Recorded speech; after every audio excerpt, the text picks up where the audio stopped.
Assalamualaikum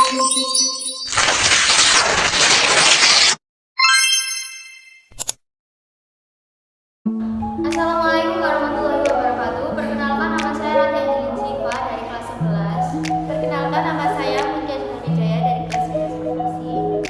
Di sini kami akan mempresentasikan tentang dinamika peran Indonesia dalam perdamaian dunia. Yang pertama, makna hubungan internasional. Makna hubungan internasional merupakan hubungan yang bersifat global, meliputi semua hubungan dengan melampaui ketatanegaraan. Adapun macam hubungan internasional, yakni yang pertama politik luar negeri, yang kedua hubungan luar negeri, dan yang ketiga politik internasional. Adapun macam hubungan internasional, yakni yang pertama politik luar negeri. Politik luar negeri adalah seperangkat cara atau strategi ataupun kebijakan yang dilakukan oleh suatu negara untuk satu, mengadakan hubungan dengan negara lain, dua, mewujudkan kepentingan nasional. Yang kedua, hubungan luar negeri. Hubungan luar negeri adalah hubungan yang dijalankan suatu negara dengan semua pihak yang tidak tunduk pada kedaulatan. Yang ketiga, politik internasional. Politik internasional adalah politik antar negara yang mencakup kepentingan dan tindakan beberapa atau semua negara, serta proses interaksi antar negara. Yang kedua, pentingnya hubungan internasional bagi Indonesia.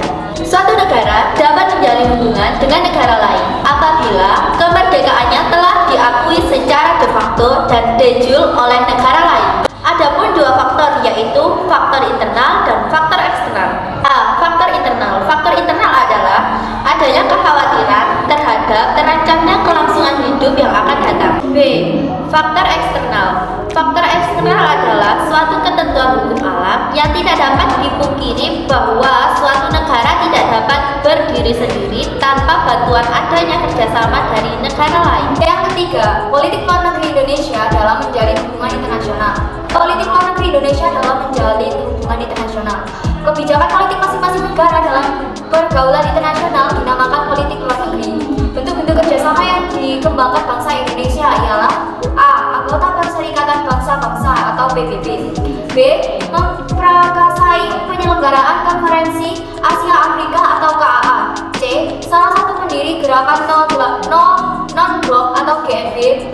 D. Salah satu pendiri ASEAN. Organisasi internasional dapat diartikan sebagai organisasi yang berkedudukan sebagai subjek hukum internasional dan mempunyai kepastian untuk membuat perjanjian internasional. Karena subjek hukum internasional, organisasi internasional mempunyai hak dan kewajiban yang diterapkan dalam konvensi internasional. Organisasi internasional beranggotakan negara-negara. Pertama, peran Indonesia di Perserikatan Bangsa-Bangsa.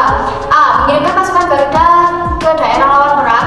B. Ada perwakilan dari Indonesia sebagai ketua umum dalam majelis umum. C. Indonesia katut serta dalam mendatangi deklarasi Bangkok. Yang kedua, peran Indonesia dalam ASEAN. Yang ketiga, peran serta Indonesia dalam pergerakan non-blok. A. Indonesia merupakan negara yang netral. B. Indonesia merupakan pemimpin yang mempunyai ide untuk menjalin kerjasama. C. Indonesia ikut serta dalam organisasi LAW atau LAW. Sekian dari kami, saya Mutia Wijaya.